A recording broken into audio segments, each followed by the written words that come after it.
This week's pairing basket will include our Pooka's Ride-Ranier Cherry Mead, pork chops from Uneven Grounds, which is a Mangolista style pork chop,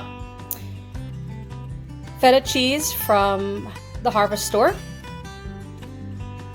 preserved lemons from Blue Nile, Heart's Desire chai spice blend from Heart's Desire Herbs, olive oil from River Ranch Oregon olive oil, spinach and greens from Laney Farms, and local asparagus. It will also include apricot preserves from a local producer, and dessert from Umpqua Sweets and Treats that is yet to be determined. And they always cook up something good for us, so I'm sure they will this week as well.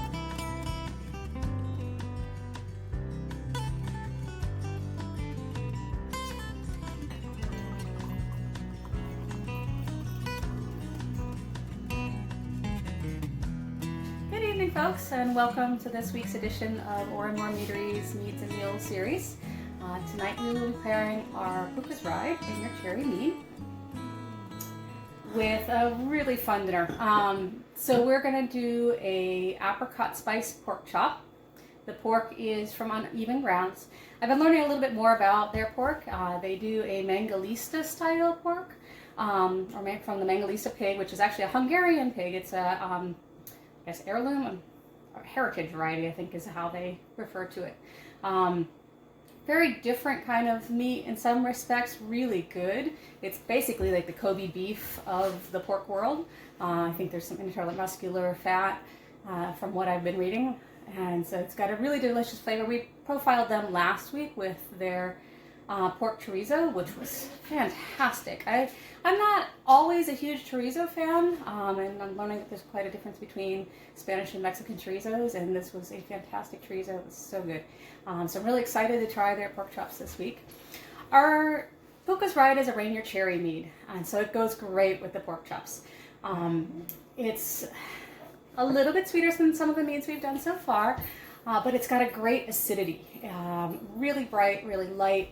A little bit of sweetness to balance that acidity. We use Ranier cherries, so the white cherries, rather than traditional red cherries.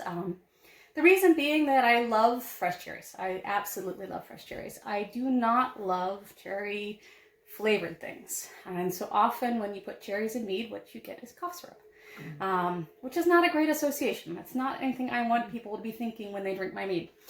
We don't want to think back to being kids and not feeling so great. So that's why the color on this is more of a beautiful amber. It's a little hazy. We don't filter our meads. I like to have all of the good stuff in there. When you filter a mead, you are filtering out the pollen. You're filtering out the beeswax. You're filtering out micro amounts of the yeast. And I feel like all of these add to the complexity of a mead.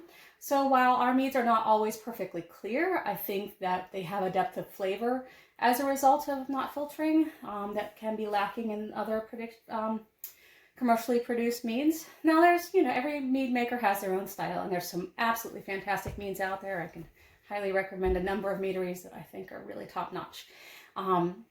But this one is one of my personal favorites. I love the tartness of this. I really do.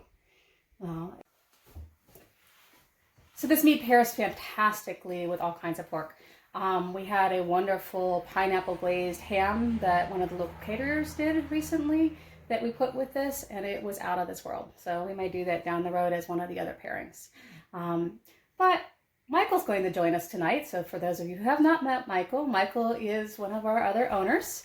And my assistant mead maker and vice president of the company. Come on in, Michael. You don't have to be shy. Okay, not so shy. Not so shy. Hi. So, what do you guys think about this mead? Thoughts on flavor, pairings, all of those good things? I love Pooka's. I actually, it was one of the first that I was introduced to, and it's unequivocally cherry, and it has a little bit of a bite, which I like, the acidity. I like a tartness to it. So Hello, everybody. I've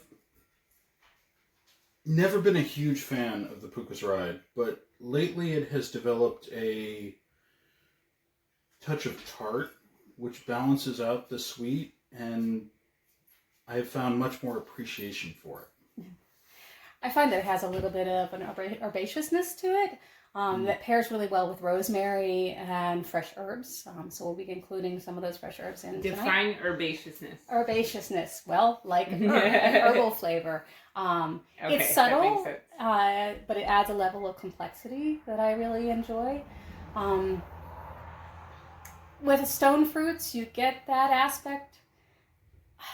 I hate it. It's almost a minerality that I find comes from some of the stone fruits, especially the white cherries. The white cherries are such a beautiful sweet cherry, but when you press them and you kind of get the flavor of the skins in there as well as the fruit itself, and that's one of the reasons why we press on site rather than just getting juice, is so all of the fresh flavor is right there. It comes straight from the cherries, straight from the farm, from Guido's orchards right down the street from us.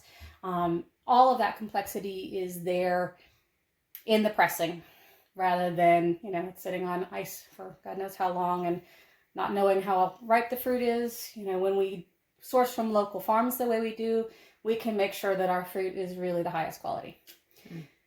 So any other thoughts on what else would you guys pair this with? You mentioned pork. I think it goes well with pork. I've always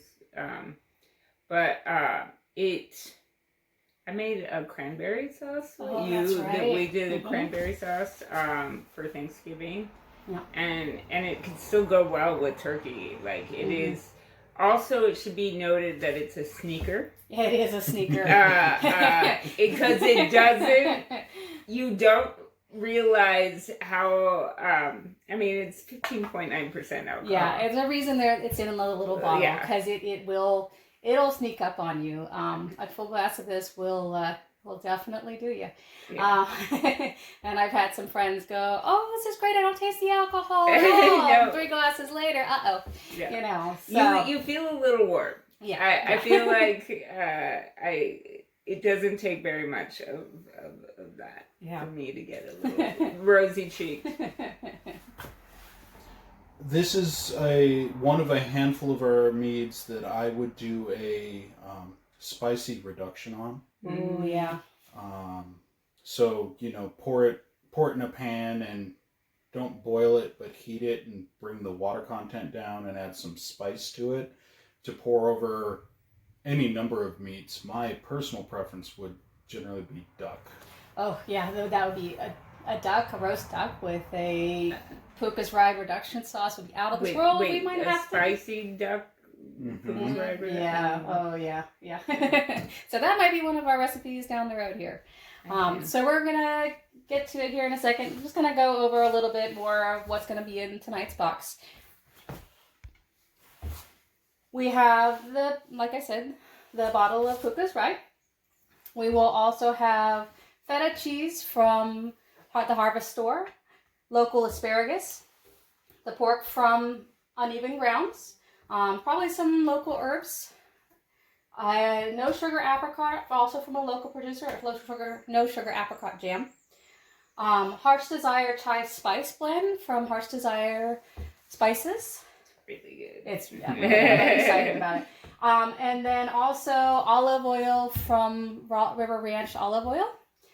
This week we're going to do their estate blend, which is a little bit milder than the one we did last time. A little more all-purpose for cooking and that sort of thing. And then one of the ingredients I'm super excited about. This, I'm going to hold it up for a second. These are preserved lemons from Blue Nile.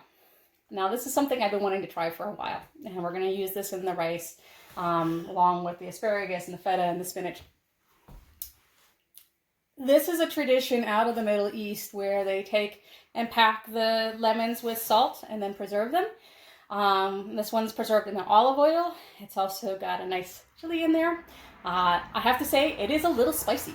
A little spicier than I expected. So you're going to have to kind of want to adjust the amount of olive oil out of this that you use to kind of based upon your own preferences. But the flavor is amazing, and so I think it's going to go great with the rice, with the feta, with the fresh herbs, and then with the spicy pork chop. So I'm going to put this together and then back in a minute.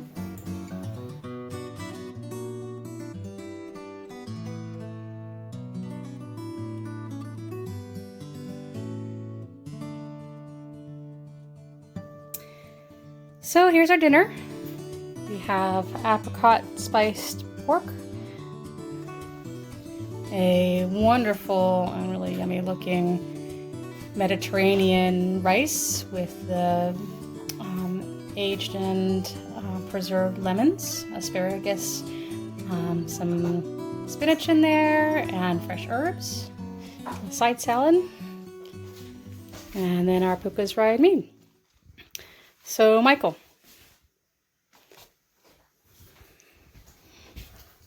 any thoughts on this dinner so far before we plate it up?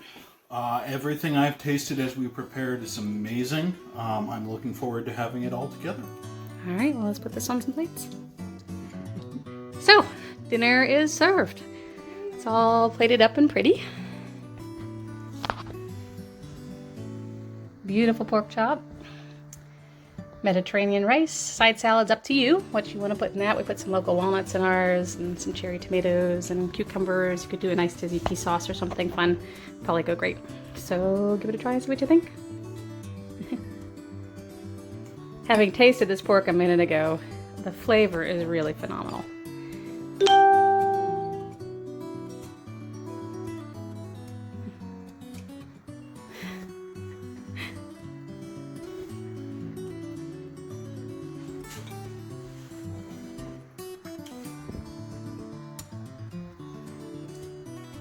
Alright, and that's it for the mead. What do you think? I always catch Rachel with her mouth full. So the pork chop with the apricot preserves. The sweetness there pairs very well with the slight tartness in the meat. They balance out beautifully. The rice and asparagus and shallots. Yes. They balance very well with the sweetness in the pork, even if you're not having a drink of meat every single time. Very well done. Those go together beautifully. Thank you. Thank you. How's that preserved lemon in there? Oh, the preserved lemon, that brings a little tart and a touch of spicy to the rice, which otherwise might be a little plain. Yep. But comes across beautifully. Excellent. Excellent. What do you think, Rachel? The pork and the pork glaze actually was surprisingly not as sweet as I thought. And it really they complement each other. It mellows out the Pooka's Ride, and the Pooka's Ride definitely it pairs nicely, because this can be a little bright. Yeah. You know? Yeah, it's got a pretty high acidity for one of our meads. I like to keep a good acidity in our meads, but this one has a little above and beyond the norm. Right. You know, the cherries had that tartness that was really gorgeous. And that's what I love about it. But I think as a pairing, this is great. I'm doing the small amount because I'm not supposed to be eating this. Oh, thank you for humoring me. Yeah, that lemon. So good. Blue Nile makes that, and he said it's his grandmother's recipe, and that it's really, really hard to find. Like, you pretty much have to go on specialty food websites to find that kind of preserved lemon. So it's a pretty special thing. The last time we saw him, didn't he say he just started selling it? It just started, literally this week. This is the first week that it was available, and I snatched it up. So I think it's a wonderful ingredient to be able to play around with, and that pork is really tender, really, really good. So wait, I want to taste a little tiny bit more to see. Usually, you could taste it. The cherry spice. Yeah. Yeah. That chai spice. Mm-hmm. And I do feel like the chai spice with the cherries is pretty excellent. Yeah. It goes well. Thanks so much for joining us again tonight. We'll be putting the box together and our video out tomorrow. Check us out on our website, www.orandmoremead.com. Also on YouTube and Instagram and Facebook. We will be selling or having this box available for 2 weeks instead of one that we did in the past, just to give time for more people to have access to it. So the Thursday before, we'll add those dates so that everybody can access them on the Facebook page and the website. But Thursday before the pickup is when we'll have a cutoff. And I hope that you're enjoying our pairing nights, and look forward to sharing more with you soon. Thanks. Good night. Salute. We will be extending our order time this time. We'll have a full 2 weeks to order from the time we set out the video. The last orders will need to come in the Thursday before the boxes are delivered by 5 p.m. We'll have more information on our website and in emails and on Facebook.